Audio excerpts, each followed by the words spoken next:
Welcome to the Answer is Yes podcast, where we interview some of the most interesting people that have said yes to opportunities in their life. We hope that through these stories, you can learn to create your own destiny by saying yes along the way. Join us as we explore the new series covering topics such as passion, integrity, and hard work. I'm your host, Jim Riley, and I hope you enjoy these interviews as much as I do. I believe that everyone has an important message worth hearing. Hello and welcome to the Answer is Yes podcast. Thank you for tuning in. You know, sometimes I read the bios of my guests and I think, well, this show could be more for me than it is for you. But hey, either way, we're going to get some value out of it. I've got Sid Garza Hillman on the line today. Good morning. How are you today? Good morning, Jim. Good. I'm happy to be here. How are you doing? I'm doing well. Yeah, I'm always impressed when I look at a bio and it says you are the director of the Mendocino Coast 50K ultramarathon.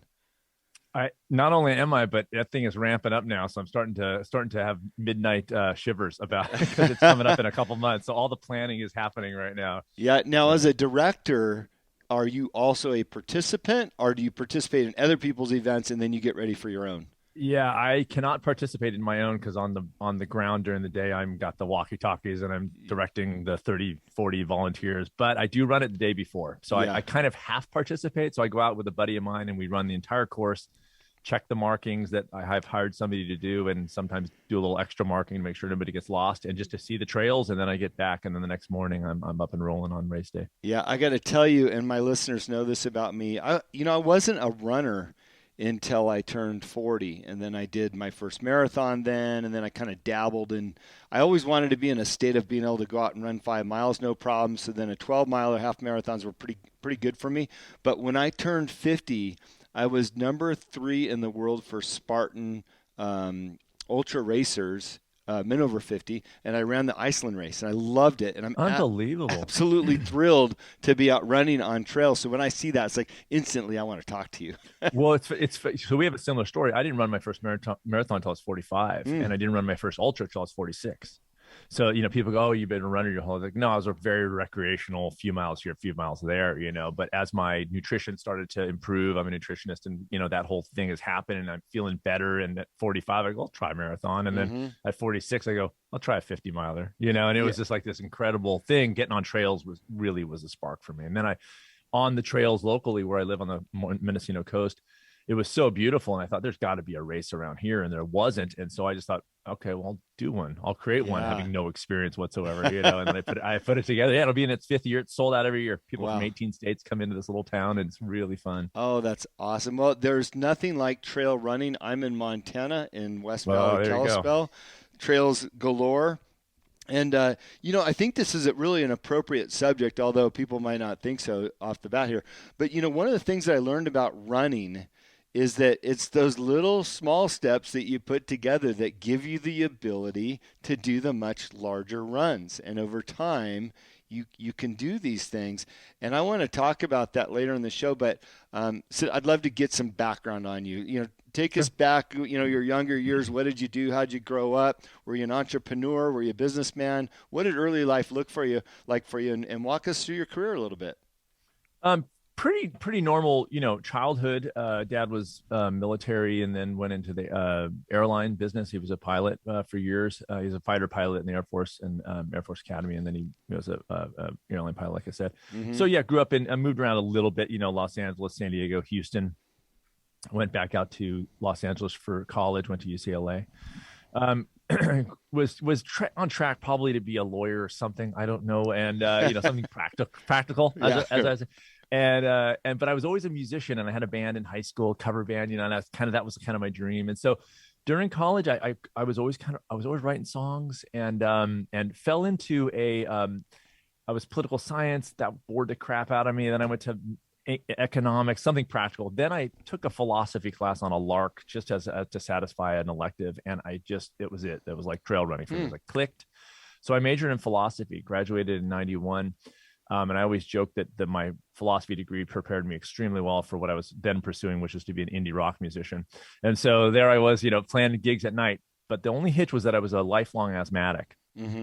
And inhaler, the whole deal. And when I would go for a 3-mile run, the exercise induced an asthma. And I have asthma all the time and just kind of thing. Well, I read a diet book. Somebody handed me a book. I was like, you should check this out. I had no interest in nutrition at all. And I read the book and make a little change in my diet. My asthma goes away for the first time in 22 years. Wow.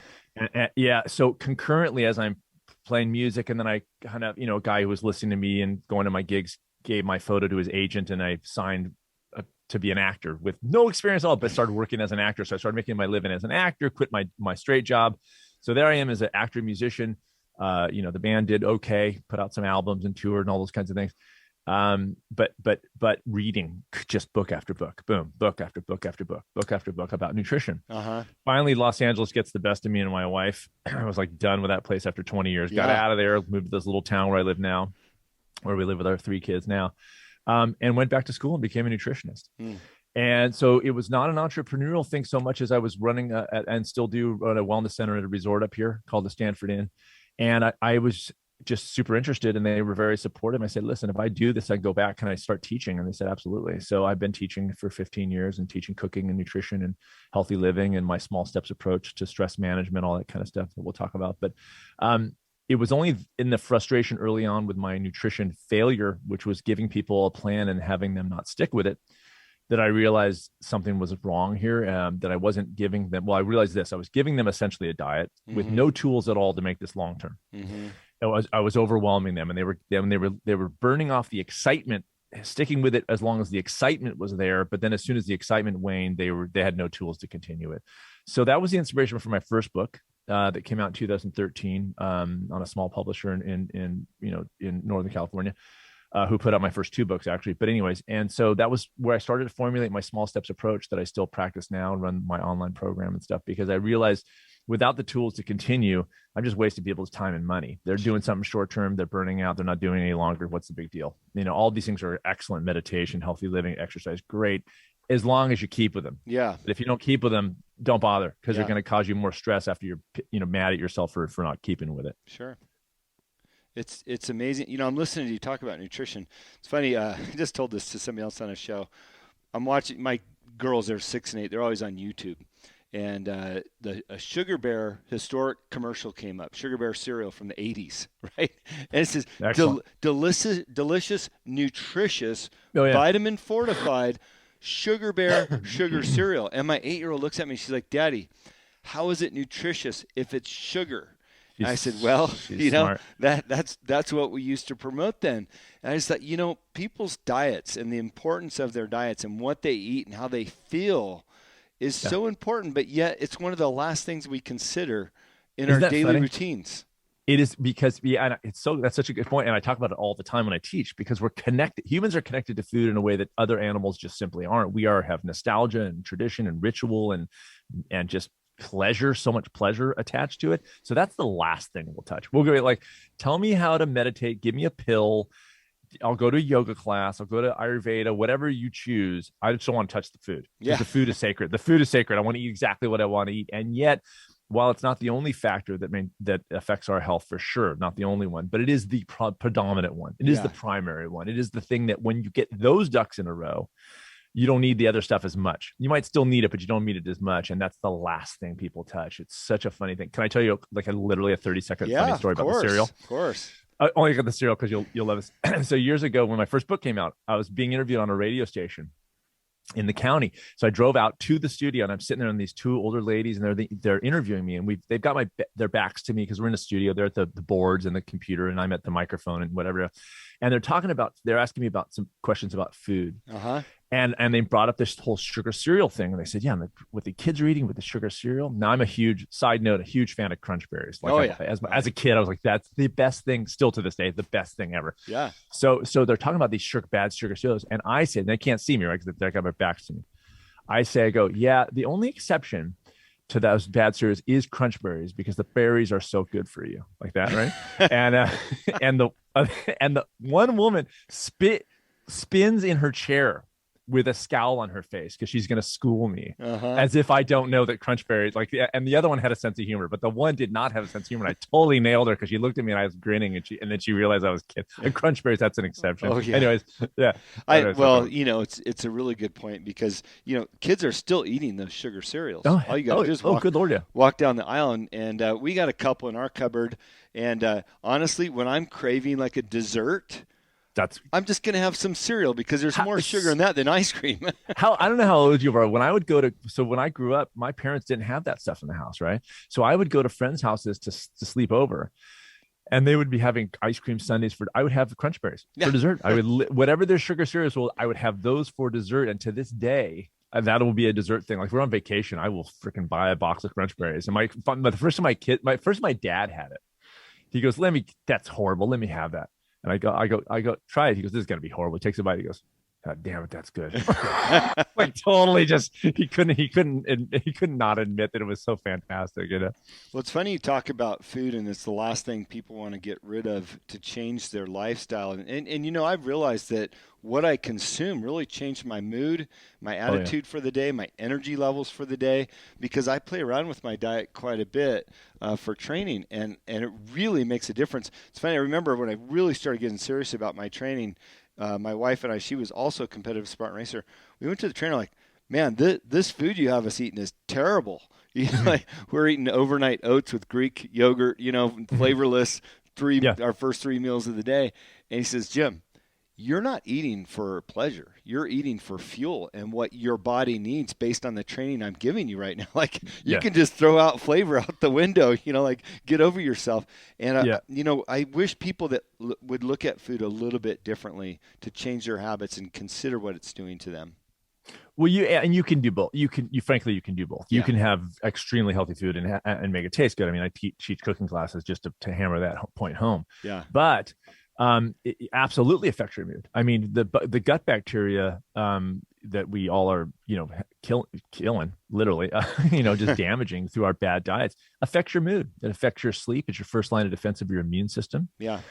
So when you do not nourish that gut bacteria by eating food that's devoid of fiber, for instance, because fiber is what nourishes that, your mood will be affected. There's no doubt about it. And because it affects sleep, a huge, enormous part of the serotonin in our bodies is created in the gut bacteria. So, and that if that is a mood altering hormone, that we convert it to melatonin that helps us stay on that sort of day-night circadian rhythm schedule. Well, when we're off sleep and our mood's bad, guess what happens? We're irritable, we're in a bad mood. Then we start eating worse because we want to eat pleasure food to satisfy that being in a bad mood kind of thing. And there's sort of that cycle. We over caffeinate because we're exhausted, and it just continues that cycle. So yeah, it is the predominant factor, and the one that and training is a perfect example. I know plenty. I'm a running coach as well. I work with people, and diet, they don't even think diet's part of training. It's absolutely part of training. I mean, it's as much part of training as the running itself. It's like, if you don't support your body, now there's triathletes and ultra runners that are eating cheese pizza and drinking margaritas. But if you're looking for longevity and actually to stick around and do this repeatedly throughout your life, you cannot ignore nutrition. You just can't do it. Yeah. Look, I know we've been a little bit across the board in our discussion. It's been fun. Let's take a little bit more of a methodical approach to people or our listeners and give them some tools to work with. And I want to encourage them at the end of the show to look you up in some of the coaching programs you have, because I think there's so many important factors here. As long as you don't tell me to give up my coffee, we can keep going. Hey, Jim, I roast my own beans. Okay, I'm not even joking. I believe you. Joking. You're in Mendocino. I believe you. We have. I did this in LA. I've been roasting for 20. We have no conflict here about coffee. All right. So let's back up a couple steps and talk about steps and things that people can be doing to live better, healthier lives so that they're successful, not only in their entrepreneurial journeys as family members, et cetera, et cetera. And by the way, I'm a huge proponent of good health, especially fighting off these viruses we have floating around in the country right now. I mean, I have not suffered. Gut bacteria. Again, gut bacteria all comes down to it. Yeah. But anyways, so you want to know a little about my small steps thing? Yeah. Let's talk about that. Well, here's the, I can wrap this up super quick, because I'm going to use the word mantra, even though I'm not a hippie. So I'm going to use mantra for a second. My mantra over the last year has been mind first, body second.